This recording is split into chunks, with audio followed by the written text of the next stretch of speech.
Hey everybody, on this episode of the Legends of Tomorrow After Show, we're going to go travel back in time to feudal Japan and find out how do you prove to your friends you met a ninja. Let's do it. You're tuning into the destination for TV superfan discussion, AfterBuzz TV. And now, let the buzz begin.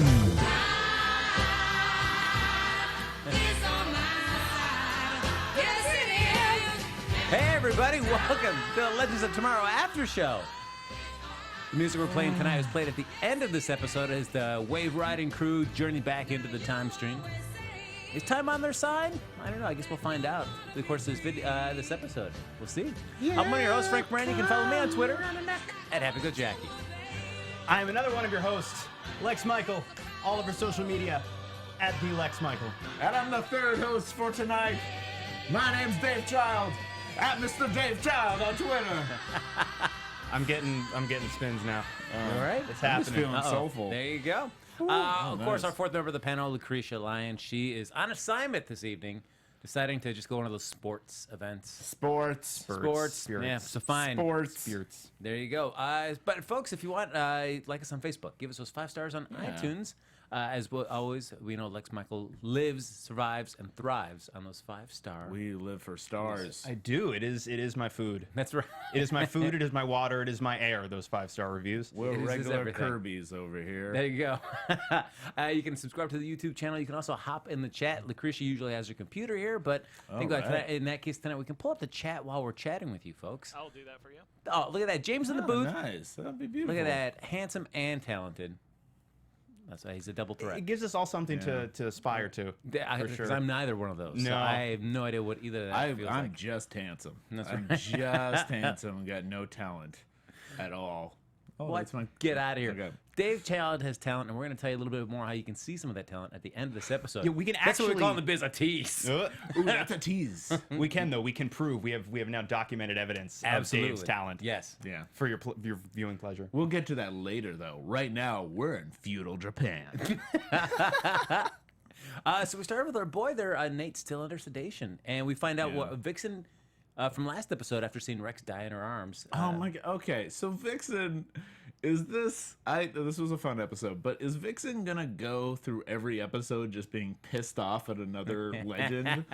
And every episode, she's just like, well, that guy's a dick. That guy's awful. And then by the end of the episode, not so bad after all. That's right. Seems like every...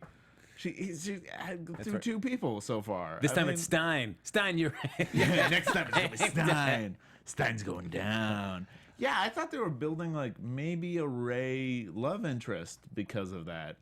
And I kind of hope that they maybe still do that. But it's weird that they didn't, instead of like focusing on that again and having her have more banter with Ray, she went to Rory and then is just kind of doing it's not as like romantic flirty. It's just weird. I don't trust you because you're a killer. But how do you know that? She just gets a sense from him, like a bad sense. It's interesting to me that you're hoping that it goes in a romantic direction. With because, Ray?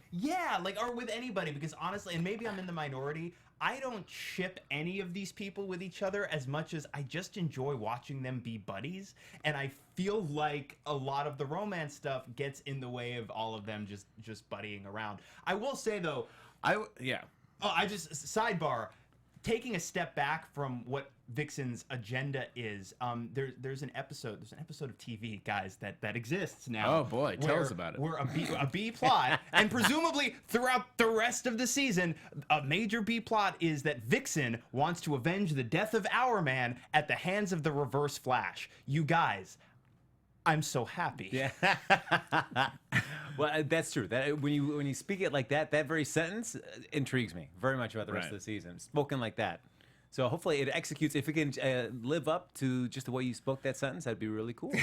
Yeah, exactly the beats of how you spoke that sentence. But I will say that instead of focusing, it seems like on the relationship between Ray and Vixen, what they're focusing on is Ray's insecurity about relying on the armor to be a hero. Which is actually kind of interesting. And I like that now he doesn't have the armor. So now we're going to see Ray without the armor, which we have been for quite a bit. Because usually the armor doesn't work anyways, and you see him kind of battle things out. So it's nice to have him kind of face up to who he is as a hero, who he is as a person without outside of the armor. So I'm actually interested in that story plot. Yeah, and there was a lot of stuff that I think they handled very well. Dave and I watched the episode together, and there were a couple of times where we looked at each other, and on my end, Held hands we did, and I would rest my head on his manly shoulders, and it's super cute. I maybe don't ship any of the legends. I do ship me and Dave a little bit. Oh, it'll happen. For just give it like another couple of episodes, and I think we're gonna really build to something we'll special here. We'll build it up. We got to bring intention. But there were a couple of logic things that didn't completely track for me, but I will say I think Brandon Routh did a really excellent job selling his arc through this episode. Now, I know I've been one of the biggest people that have been vocal, but like I'm not a fan of this interpretation of Adam with the suit, where it seems like very much of an amalgamation between Iron Man and the Adam that I know and love, and I'm sure you guys do from the comics. Sure. If they use this as a way to kind of transition back to the kind of core element of what the Atom is, he's just Ray Palmer. He's got a size shrinking belt. He's just a shrinky dude. He's just a shrinky dude. Almost very similar more to, people that have watched the movies. Adam was a precursor to Ant-Man, but we're kind of leading up that he kind of resembles more of the Ant-Man type of powers. Would you be satisfied with that? Yeah. I mean, the short answer is I think it would be cool if he just had that one power. And because right now he has those blasts, those gun blasts, and I feel like we have enough people with guns. I like the idea of everyone having a different thing they can do in the middle of a fight. And him being able to shrink really small is useful in the middle of a fight and in espionage, which they tend to do a lot. And in this episode, we see that Ray is trying to make himself have powers. Like, I didn't realize... I thought that whatever is going to happen to Steel happens accidentally, but everything that happens to him was something that Ray wanted to happen to himself because he wanted to inject himself and give himself Steel powers. Which, I know during the course of the last episode, we really had Vixen really going really hard on Ray. Like, come on, what's this all about? But up before that, I never really got the sense that Ray had that kind of insecurity about him being hero and feeling like it was the armor that was doing the lifting and not him. It feels maybe a little bit contrived, but I do think, again, it comes back to Brandon Routh's ability to sell it, and I think he sold it exceptionally well. You brought up the Ant-Man comparison, right? And to use another Marvel postmark, one of the things I really love about Iron Man through the Marvel Cinematic Universe is in each installment watching his tech evolve and change and improve.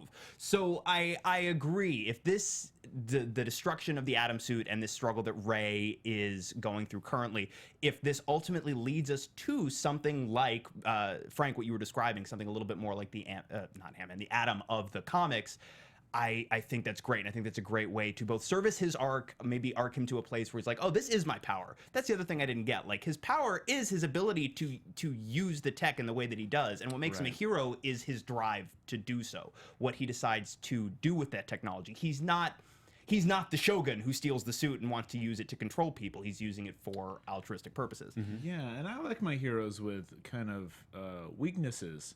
Like, outside of the suit, he's just the dude. Or I kind of wish they kept Steel still be hemophiliac. Like, if he could still, if he bleeds, it's a problem. Yeah. But if he steals up, or whatever you call it beforehand... Is it Steel on? Harden, which I thought they used that. And I was like, if he gets a hard on, then it should be able to be. Then he'll be fine, or he'll be able to heal once he's all steeled up or whatever. That would be more interesting to me than now he just has healing abilities, it seems. Yeah. Sidebar, since we're talking about Steel, we were all alive when Terminator 2 came out. We at this table were all alive when Terminator 2 came out. And it was the biggest possible deal that they were able to do what they were doing with the special effects on the T-1000. They're doing it on TV. That's nuts to me. We got a Deadpool movie earlier this year, and we got a Colossus. And if you put Colossus in the Deadpool movie, a theatrical released film, up against Steel from this episode, I think you're gonna see they the look two about are the same, the two yeah. are wildly comparable, and that's so insanely cool to me.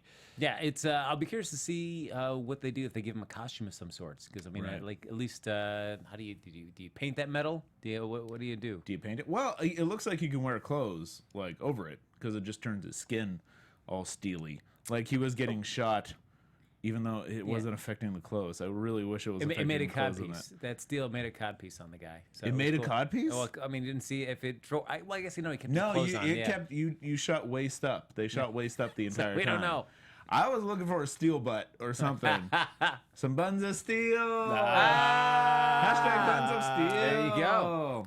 But What- no, it never got to there. What I do like though is it's always nice to have a character that is excited to have powers. That thinks it's such a boon. Yeah. And so it's cool when somebody all of a sudden gets powers introduced into their lives. Like, whoa, Right. this is awesome. Less angst, more like this is so cool.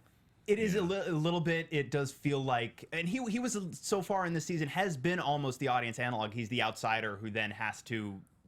We use him to Become the time reestablish detective. the time detective.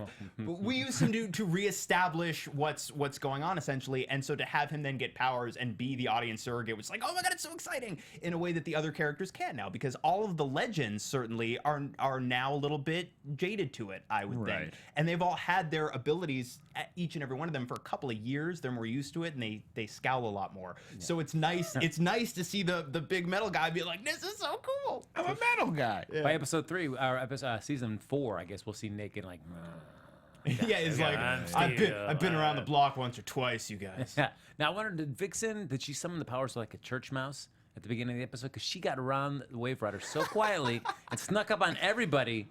Well, probably a cat will do that, right? Like Yeah, church mouse, yeah. I just wanted to see like a little. I just like a little.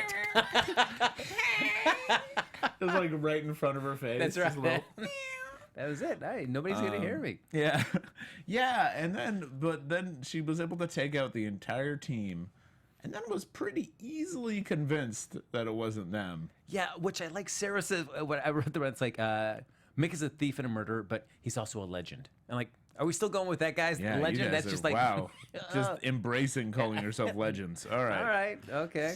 Slightly presumptive. But I do like the idea that she tells them up front that Rex's last words are time traveler. Right. Sarah says you've been chasing some kind of time traveler that's kind of meddling back in time. So maybe these are the two people. So at least I like that it wasn't drawn out. Yeah.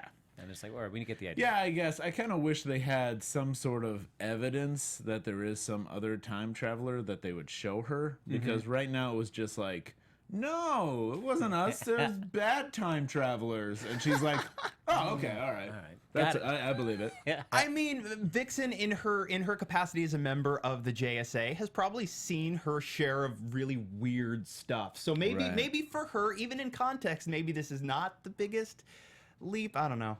Or maybe, I don't know. This is backseat writing, but this is the first episode this season that have actually kind of come up against, like, I think they could have done this a little better.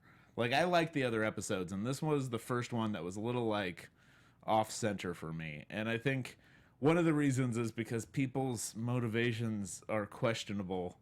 And, like, Vixen's is, like, she just trusts them, but not Rory.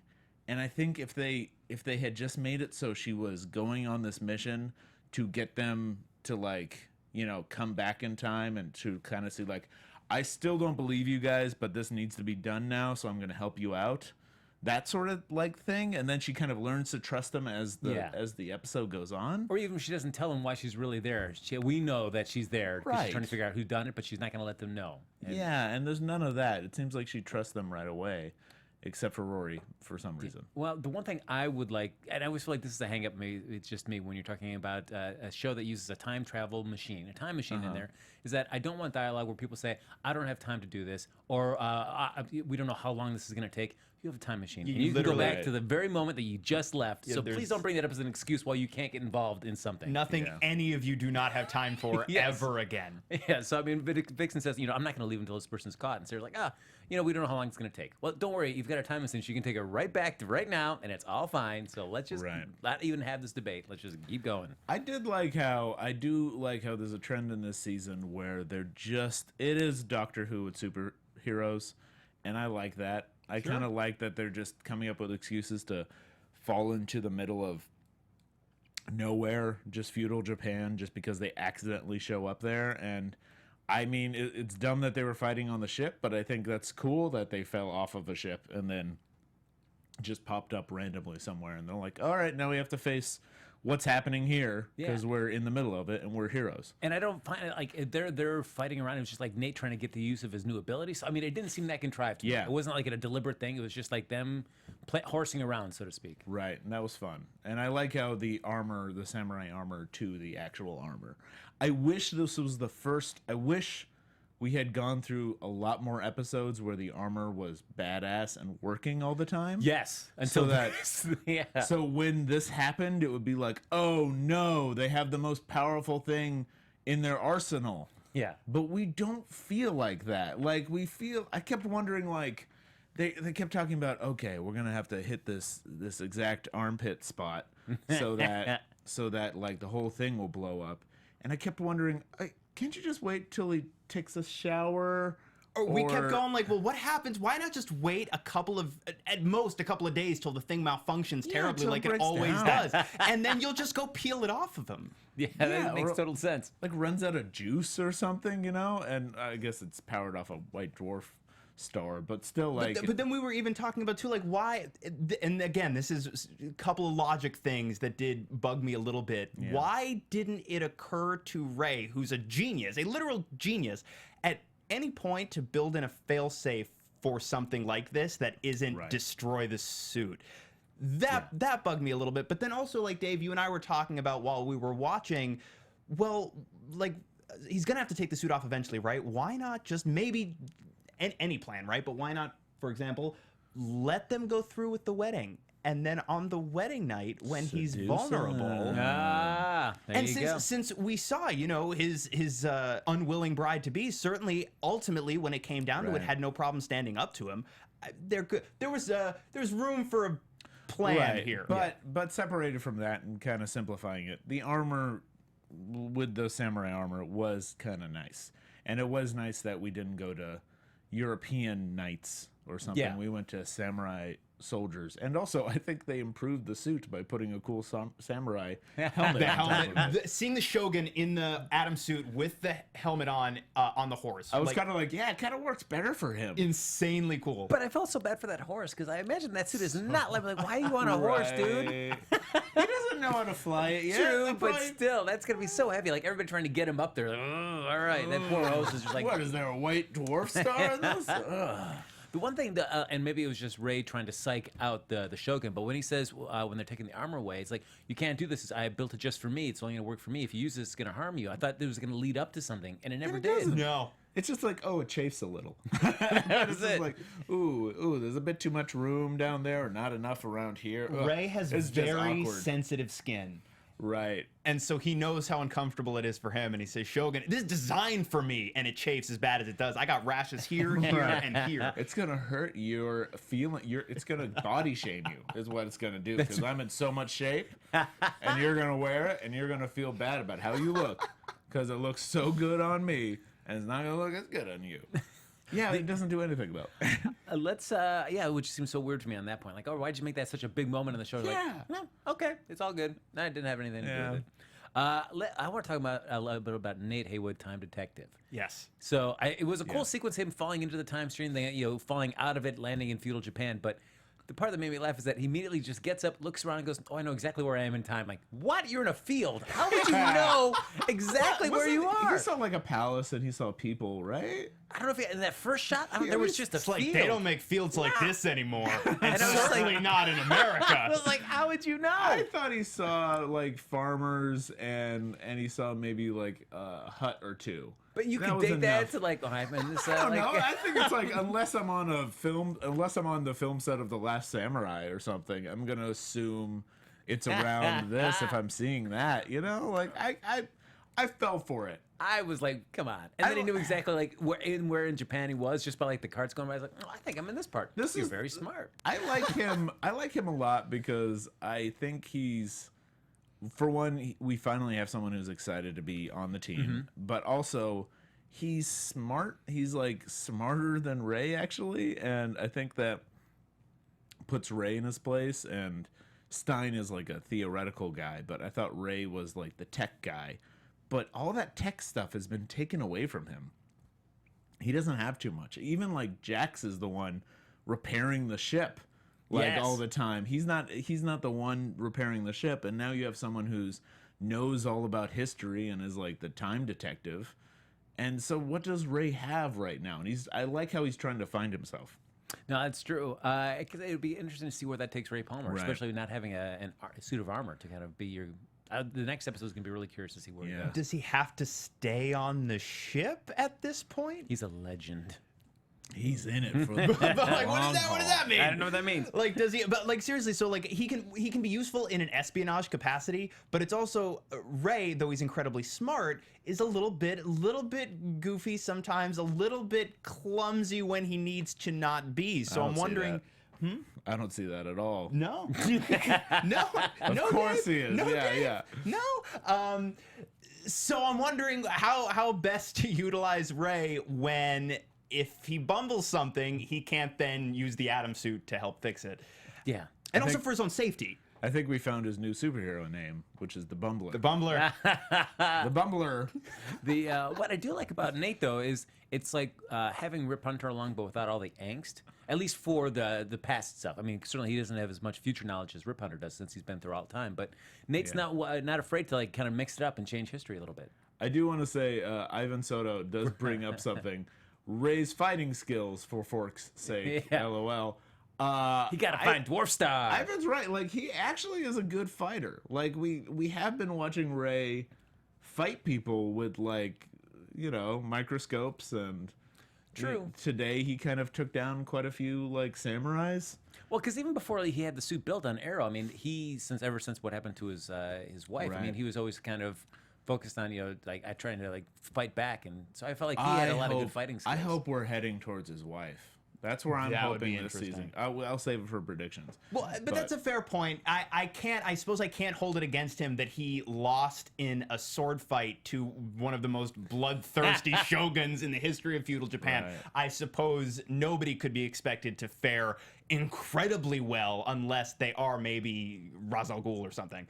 Although when he was fighting him at the end, and he's describing how he was taking apart the suit, and the parts like, oh, this increases your reflexes and your speed, your reaction time. I'm like, how come you make this thing so much cooler than you've ever been inside the suit fighting anybody? Right. I'm like, what's happening? It's just kind of like, I think it's one of those things where sometimes if you create a powerful instrument or a powerful character, it's like how in Star Trek, whenever they fight someone like who's strong, Worf is always taken down like instantly. Very true. And it's meant to be like, oh, look how strong this person is. They took down Worf. Yeah. But it happens so often that you start to be like, I don't think Worf's very good at his job. And I think that's kind of what's happening with the suit. I think it tends to be like, oh, they're fine as long as the suit doesn't break down. And then the suit breaks down. Like, because they need to have that dramatic point in the episodes. But when it happens more than once, it's kind of like, it seems like it's not a very good suit. Because I always feel like, and certainly these are films, so they're not as long, and you're not doing 22 episodes of a season. But like in the Avengers films, I mean, Iron Man, there were never plot points about his suit falling apart, and like when they need it the most, it's always crumbling and cracking down around him. Well, usually, and when that happens, it's because the Hulk punched him or something. That's true. It's in the course of a battle where things are failing. Yeah, and then he just has like an arm, or in Iron Man 3. Yeah, there was some of that in 3. Yeah, where he was stuck in that small town and hanging out with that kid. But I mean, understandably so. He just went through his mansion, guys. His mansion went into the ocean. But in that sequence as well, wasn't able to use the suit at its full capacity. So it does happen. It does happen. But he kicked butt in that mansion. He does. He still managed to improvise pretty well. You see him kick butt a lot, and you need to have more butt kicking instances. I'm wondering if there's going to be some predictions. I'll save it for predictions. Save it for the predictions. Yeah. So what I do like is they're trying to figure out what Mick's deal is during the course of this episode, and I like just this moment. It's like, hey, what do we? Their conversation as they're walking through the Wave Rider, where shoot! About the ninjas? About the ninjas, yeah. It's like, yeah. There's no such thing as ninjas, you idiot. Like, what about Chuck Norris? I couldn't understand this discussion at all. this is a world where the league. I'm glad Sarah brought this up. She's least. basically a ninja. Yeah, and Ivan is saying this on here, and so Sub-Zero saying ninjas Casket exist. Fan 1. And Casket Fan 1, Sarah Badass Ninja. Sarah is a ninja. Yep. She's a ninja. That's what she does. They call her something different in the league, but there's almost no difference. Yeah. Right. So like the fact that Rory is obsessed with seeing a real life ninja, you have one right True, next but to it's you. not in it's not in a real ninja costume. And that's what you want, Yeah, guys. yeah. Mick doesn't She's want. worn the ninja costume in Arrow, I guess, but not in this. I think what Mick is most interested in is not meeting a ninja necessarily, but meeting a ninja as depicted in 70s and 80s cinema. Exactly. Right. That's what you want. Also, I'm surprised they actually showed up because is that the same time frame? I guess I don't know. It seems like a different. And I always felt like ninjas and samurais, they were always in opposition to each other. Right. They've all of a sudden they felt like they were just teamed up for some reason, and I didn't understand why that was. I'm gonna be honest. This episode was the first time I ever doubted that ninjas ever existed. Now I feel like I always felt like ninjas did exist, the same as samurais existed. But now that they bring up, oh no, of course there's no ninjas. I'm like, wait, is that like me thinking like a unicorn exists? Because like unicorns, they make sense. They just have like a horn on it. Do ninjas actually exist? Have there ever been real ninjas? There have been real ninjas. Have there been real But I ninjas? think they've been embellished for the sake of film. I and mean, stuff, I'm not but saying there have been real there ninjas. is actually a Foot Clan though, right? Oh, Like- of course. Yeah. Okay. Yeah. Good. Phew. Be careful as you cross the street and don't want to get any of that radioactive ooze on you tonight, do you? I wanna become a warthog man. So You I know, think I'm gonna dive right into it. You know who's in that movie? Stephen Amell. You know what else he's on? Arrow. You know what Arrow's connected to? Legends of Tomorrow. And we're back! Oh, look at that! Tied us all back in. But the one part I like though about Mick though is at the top of that scene, he says, "What are you doing? I'm rescuing 2 morons that fell through the time stream because that's what they do for me." And I just like that. Just that one line. It seems like Mick, loyalty and friendship are really important for Mick as much as he tries to have that kind of gruff exterior. But you see how much that relationship between him and Captain Cold meant to him. And so I feel like he's getting that part that he lost with Snart, and he's starting to kind of fill in with the legends. And I like His snart part. the Snart part. His little snart part that's missing. And I like Hashtag the snart part. I like that we can actually track this quiet character growth that he's going through without taking an entire scene to have him do a monologue about how like That is nice. my relationship with Leonard taught me how much friendship is worth. Let me tell you about something. Yeah, Tom and I'm glad that we can actually it feels like they're trusting the audience enough to pay attention to this character arc that he's going through, this very clear character arc, without taking a whole bunch of time and laboring the point. And I think they're doing it very nicely. Right. Although when she does Sarah tells Vixen, like, oh, usually when the chips are down, Mick will come through for you. But I also wanted to say, like, finish that sentence, Sarah. Unless you strand him back in time, then he'll spend a while trying to relentlessly pursue you and kill you. Well, I mean, she does the next best thing, which is she says Mick does the right thing, usually. Yeah. You know, Right, that's right. shorthand. That's right. Let's not remember that, when it became a bounty hunter. Time where he was Kronos, yeah. About that. We don't talk about that anymore. The other thing that we have kind of leading up to the beginning of the episode is for Jax and Stein. Jack's repairing the ship. Stein's like, Right. oh, wow, okay, cool. They find out from Gideon that there's actually 36 Hidden chambers. room. Okay, this was my guess about what we were gonna find in that room. I wanted it to be Rip Hunter, just in that room. I thought it was with too. a beard, like eating rats. I'm like, I locked myself in here. I couldn't remember how to get out. I thought for sure it was going to be Rip Hunter in there, like maybe in stasis or something. But Because of Right. time travel, he's been in this little room for 30 years or something like Yeah, that. yeah. Oh my god, But it's just like the room from 2001: Space Oddity, but with like Rip Hunter as the old man in the bed.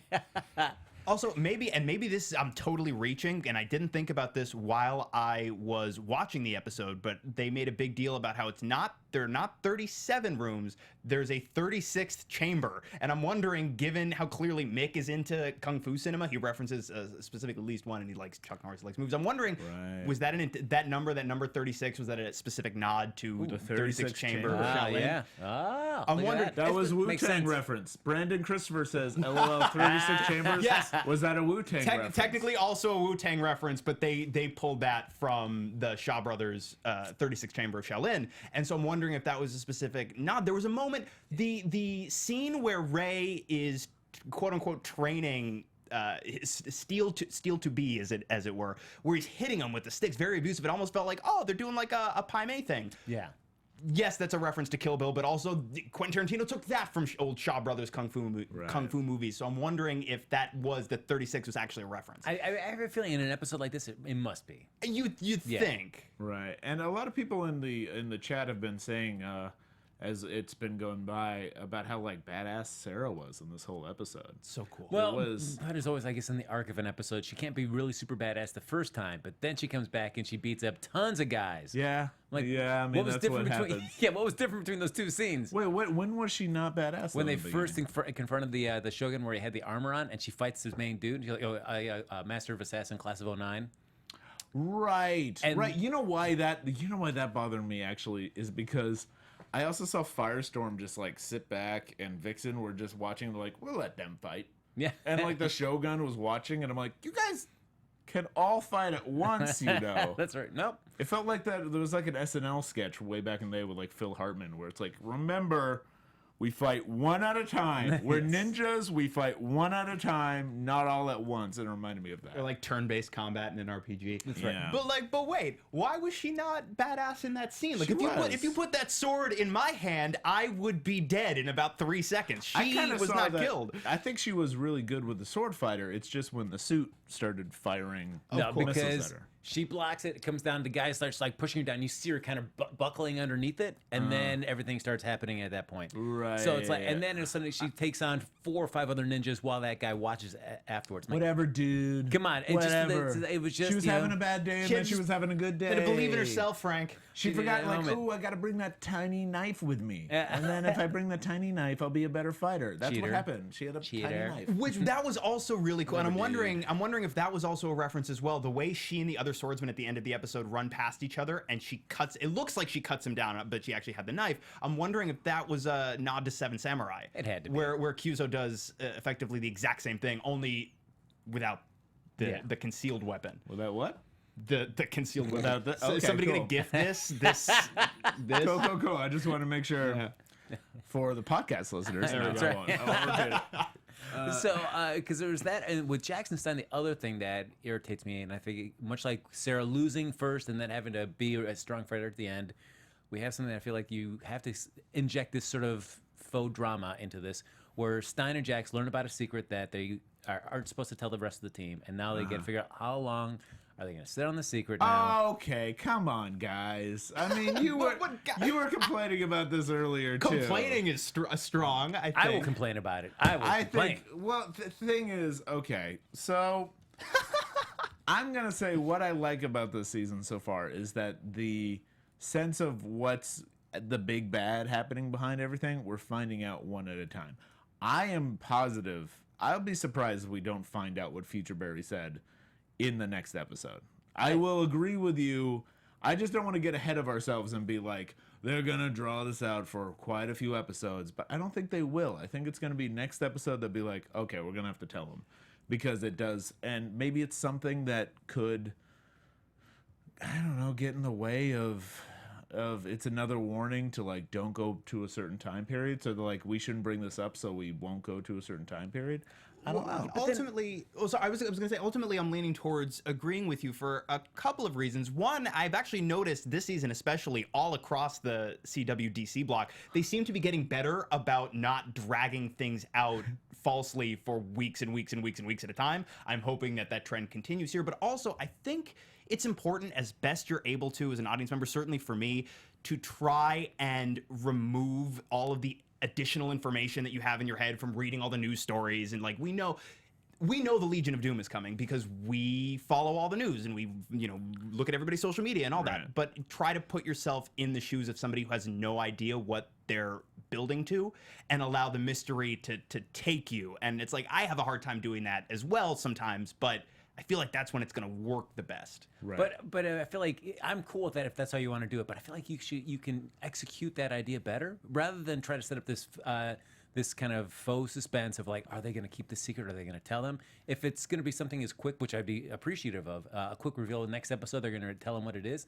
Set it up in such a way that you end this episode with them, guys, you wouldn't believe what we just found. Click, and that still gets us excited for the next episode instead of And this, when you were like, oh, are they going to tell him why are we doing this? Why are we dragging this and out? why aren't they telling you about the weapons in that room? What is like? Do they not trust Rory? Because we just spent a whole season learning about like the cost of people kind of having hidden agendas, not everyone telling everybody the whole truth when they need it most, and they all say we got to be honest with each other. That's how we're going to work best as a team.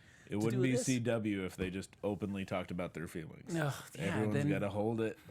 Just have a moment where like, Michael, we can't tell. Yeah. By the way, Humberto Lozano, I think, said in our chat earlier while we were talking about this, maybe Barry's gonna admit that he screwed up the time stream again, and I would love it if like if old Barry's just like, hey, I just want to call in and say I messed up. I did it again. Anyways, everyone has pigeon heads now. I don't know why. Don't know what I did, but everyone's got heads of pigeons. So get used to that. And I replayed that scene a couple times. He says he and Vixen. Did he also name check Vixen when he? Oh, I didn't quite. I only heard it once. So because I replayed that, it's like, did he say Vixen? Because I thought it's like he. Did he say Vic or I don't know. Yeah, I couldn't tell if it was Vic or Vixen. Who's Vic for one?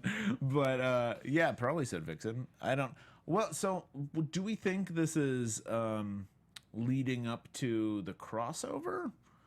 And maybe, yeah, because it also feels like things are starting to blend together with the other shows in some ways. Because I didn't catch Arrow this week, but I did see in the Flash, Captain Cold was there in the Flash, even though it was like a flashback. But they also established that in that timeline, the Flashpoint timeline that's happening right now, he still goes back in time with the Legends. Yes, he left with some friends of ours on a trip. Right, so they still, presumably he's still dead in that timeline at least, so at that moment. So what does that mean? Like, how is he going to come back is what I'm wondering. Are they just going to pick him up from like earlier in history? I don't know. But that's the thing now. We've now introduced so many ways to potentially travel either through time or through dimensions that it's really just a question of which version of that hand are they going to play at some point. I'm now like fixated on the pigeon heads though, honestly. Like I can't. Oh, you want to go back to that? I'm stuck. And Barry just doesn't learn. He made us all have pigeon heads because he keeps making the same bad calls over and over. Bad call, Barry. It's a very bad call. I just want to answer this because I was going to bring this up earlier. Ivan is calling out us being hypocritical by saying we want to ship the Vixen relationship, I think, and calling that cliche. This is the thing that I was hoping they were building up. Right now, for one, Ray, if they're going to have a love story, the one person they could have a love story with is a new character that's introduced to the series. So we don't feel like it's coming with baggage. And Vixen, at one point, wasn't coming with baggage. Now Vixen has some baggage. But I was hoping that they were going to build up like the Vixen relationship, at least give Ray like a relationship that like kind of starting from the bottom up rather than like having Kendra, which just didn't make sense at the time. I don't even know if I need, like, watching this episode, I don't need a ship. I don't need any ship. I can sail away on no ship at all. No, that's true. I don't know. Dave, before this episode started, he took off his Vixen Ray shirt that he has in a heart. Just I need to get that off. Vixen plus Ray. Tried to make a sale out of it. But I did like Sarah and Vixen's relationship. I enjoyed their burgeoning friendship much more than I enjoyed anything with Sarah and Kendra last season. Right. And this is just kind of building up kind of naturally. That friendship was strong because it was building from a friendship rather than a romance. Yeah. So that was strong. So yeah, I don't need a ship, but I'm just saying if they did do it, it would be kind of a better opportunity if they take the time and effort into that storyline. Yeah, so. Absolutely. And I feel like with Vixen, they were laying a little bit of potential story points for this season because she breaks down to Sarah that there are 5 totems handed out from, as legend says, handed down from the gods. So she's got one of them. Are we going to see any of the other 4 totems this season? Is that a potential story point? A bunch of Vixens. Yeah. Some what are or foxes. Fucks. Well, and we also know certainly we're just gonna whistle past it. But we also know like Damien Dark, who's already appeared in this season, we know is gonna figure prominently into whatever the villainous plan is that they have to defeat. We also know he dabbles quite heavily in the occult and mysticism and magic. True. So maybe there's something there. He might get and he does like totems. So He does might get- really like his little trinkets that are magic. That's very true. I mean, because he was really fascinated by it when he went the present day Vixen in Arrow. Was really fascinated by her totem. So as we find out, it's basically. I don't know if our Vixen is a descendant of this Vixen, because she does mention that it was passed down from her mother to her, from her grandmother to her. So whether our modern day Vixen is the daughter of this Golden Age Vixen, I kind of assumed it was for some reason. Yeah, I don't know. What if one of the legends is the father? Oh! Hello, Ray, or hello, Mick. Maybe we'll see. maybe. But I was excited that Mick got to fight actual ninjas in this episode, even though as weird as it was for them to show up, and we don't know how they interrelate with samurais. But I was hoping that they were actually popping up from the time travelers or something, like they were time traveling ninjas. but I But did it like seems Mick's. like they were regular ones. I don't want to shoot you guys. I love ninjas. I really like that after Mick beats up the ninjas, he takes the time to stretch one of their outfits over his giant body and wear it back. And he did, because he takes off the mask so quickly. He only did it for that moment where he'd be like, "It's me." Like, that's amazing. Like, I wanted the scene, even if you did like a little post-credits tag type of thing, the scene of Mick in the woods trying to take this little ninja outfit and pull it all the way over him. I also like the idea that they just recruited him in this amount of time. And they're like, "Oh, you're pretty good. You want to just join up with the ninjas?" And you were a time bandit, at one point. True. Why And then don't they you just have do one in this? his size. Yeah. Excellent. So the chat, thanks for chiming in, chat. So she is the granddaughter. All right, cool. All right, so we know that. Look at that. Do we want to do a little bit of predictions? No. No? Okay. No. Guys, Sorry. anyway, we're going to lay our head down, quietly go to sleep. No, We do our best not to speculate about, stuff. But speculate. It's my favorite thing. the one last thing is, I know we were bringing up, like, Vixen was so reluctant to believe in the existence of ninjas. Like, through this whole episode until the very end when she gives Rory the Chinese star. But I'm thinking, like, you met time travelers. You have a totem that gives you You these... have animal magic Yes. powers, and ninjas is a bridge too far. That's just thinking about, nope, don't buy it. Do not buy this at all. So that brings us to the end of this episode of the recap. So, yes, let's follow Dave Child's lead and hop into some predictions. And now, your I just like the AfterBuzz colors. TV. I like the green colors. Okay, so I'm thinking. I'm wondering if like whatever's in that room might give Ray some. Oh my God! Now I'm having We gotta lie down. Dave! I'm wondering if whatever's in that room is gonna maybe give Ray some purpose. Like maybe there's a weapon or something, or he'll make a new suit out of a couple of space guns. Or I don't know. Maybe there's something else in there that he can use. Maybe like a belt that'll make him shrink, or he could figure out how to shrink. So that could be an option. Because it was cool to see the video screen that has the message from Barry. But I was hoping that we might have a little more of a lingering shot, and I guess we'll probably see that in future episodes, whenever they kind of reveal this hidden compartment to the rest of the team. But to see any kind of just like little shout outs to like famous weapons from DC lore in there. So Well, and I think too, I feel like there's got to be tech in that room beyond just the guns. I feel like it's a little bit unlikely that Rip Hunter would have a big arsenal for the sake of having a big arsenal. So I like that idea that, maybe Ray finds something in there that he can tinker with and start to maybe evolve his original designs.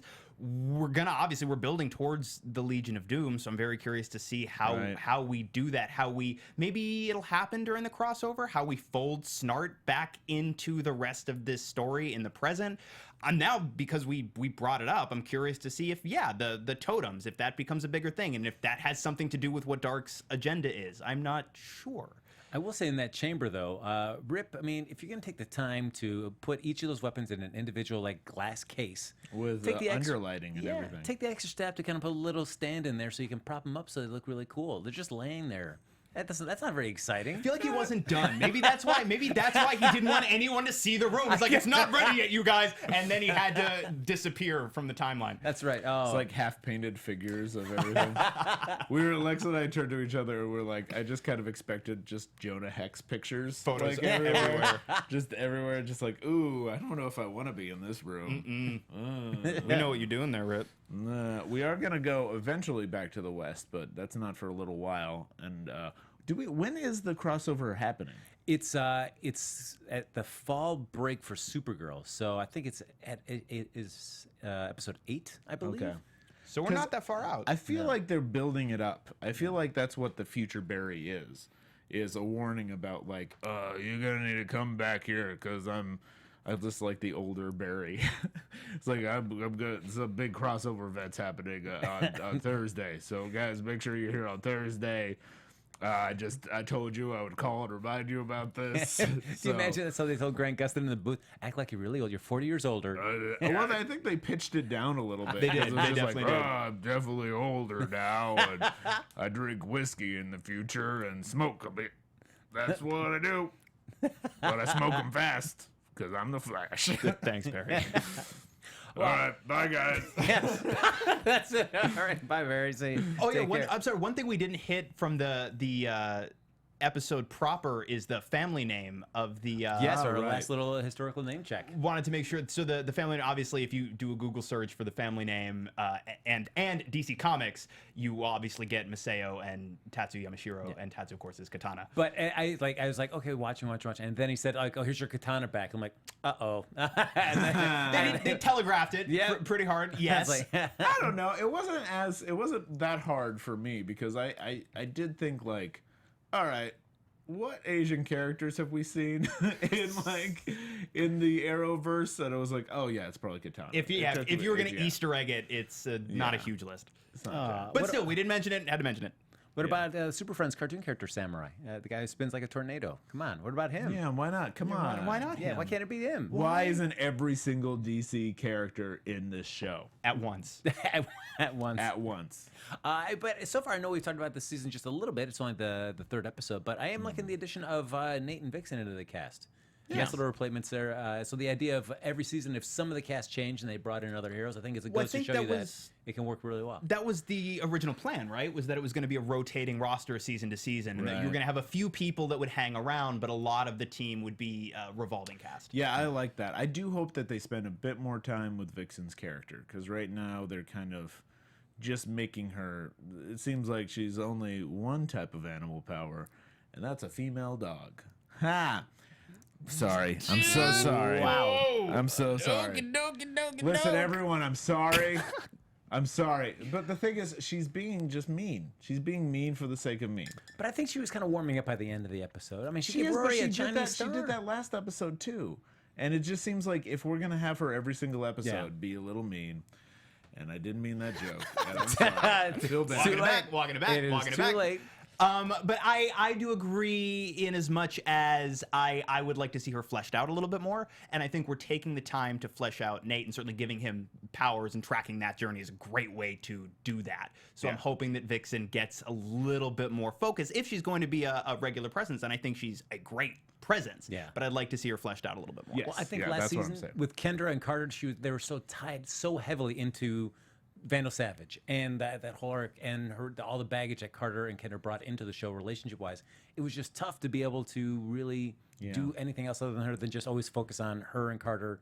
Immortal love are always going to be here. True, and there was some nice stuff in this episode. I shouldn't gloss over the idea that they talked about her village, they talked about like where she came from. So there's a little bit of that, and I think the more that they do of who she is as a person, maybe how she knew Rex and kind of what the team was like with the JSA and how this one's different. I think that would be good.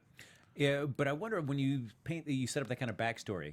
I feel like you don't spend much time in a show talking about something if you're not going to perhaps see it. Do we go back in time and see that story where those maybe. totems get handed out to the people in their village? And see what happens? And I also that reminds me, one thing I'm kind of maybe hoping for is that we go to we see Ray's fiance. Yes. Because that's a character that we haven't dived into. There was that weird moment in the last season where her face was hidden. Yeah. We did. So we it almost seemed like saw her. it made me feel like, oh, they just want to cast her for a more in-depth story later.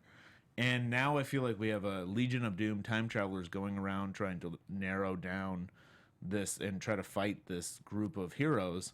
So of course they would go to the origin story essentially of Rey. That makes a lot of sense, and it makes a lot of sense too on the level of if we're starting Rey down this path of an arc that is essentially, well, what is my role? What am I worth without the suit? I think taking him back to basics in that way is a great way to maybe remind him of who he is and who he can be. And I think this would be a tremendous way to bring that character back into it. and he's trying to rediscover himself right now too. So it'll be good if they do that. Yeah, and we also have not seen a future episode so far in this season true. yet. So, and next episode's going to be the Civil War with zombies. So we also need an ice level and a fire level and a dungeon level. Yes. Get around it at the whole. We got to get the whole set going. Yes, As all of the worlds. all the worlds. Get them going. Yes. And an impossibly hard water temple. Yeah. So that water temple. as before we do our official goodbye here, we're going to take a moment here. Mr. Dave Child. He doesn't just sit here and on AfterBuzz and talk to you about all these great TV shows like Westworld, Legends of Tomorrow. He's an artist. He's a real deal artist. Okay, so recently I made for Halloween a nice little music video about a creepy clown. It's going through the motions of a horror movie, and I happen to play a creepy clown in it.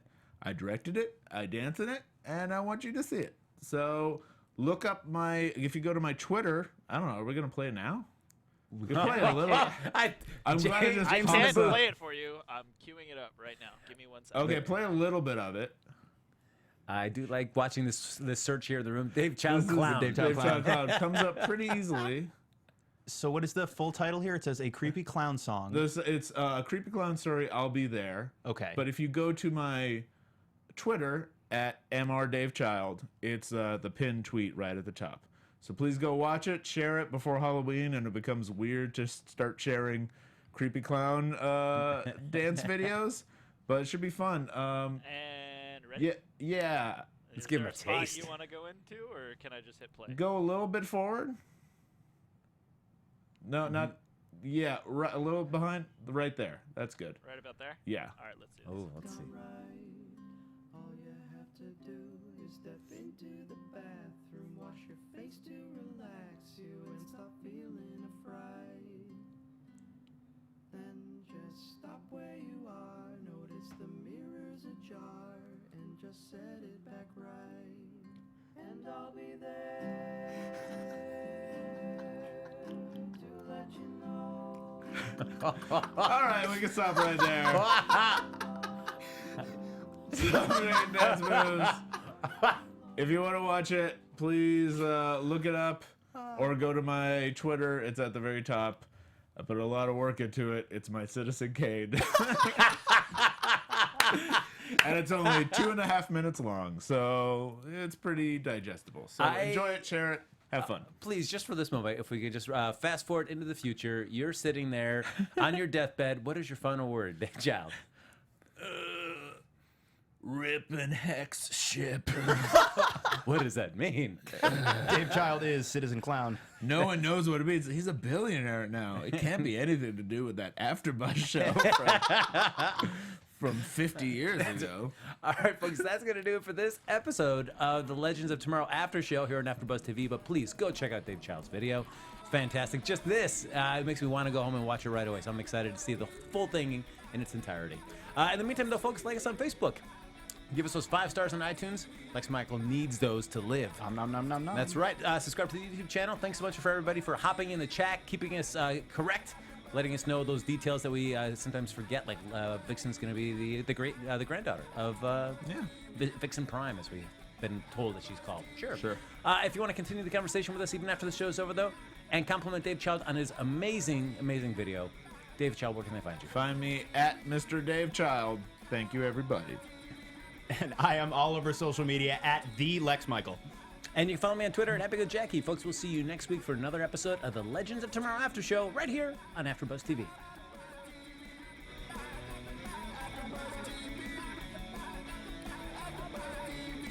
From executive producers Maria Menounos, Kevin Undergaro, Phil Svitek, and the entire AfterBuzz TV staff, we would like to thank you for listening to the AfterBuzz TV network. To watch or listen to other after shows and post comments or questions, be sure to visit AfterBuzzTV.com. I'm Sir Richard Wentworth, and this has been a presentation of AfterBuzz TV. Buzz you later. The views expressed herein are those of the hosts only and do not necessarily reflect the views of AfterBuzz TV or its owners or principals.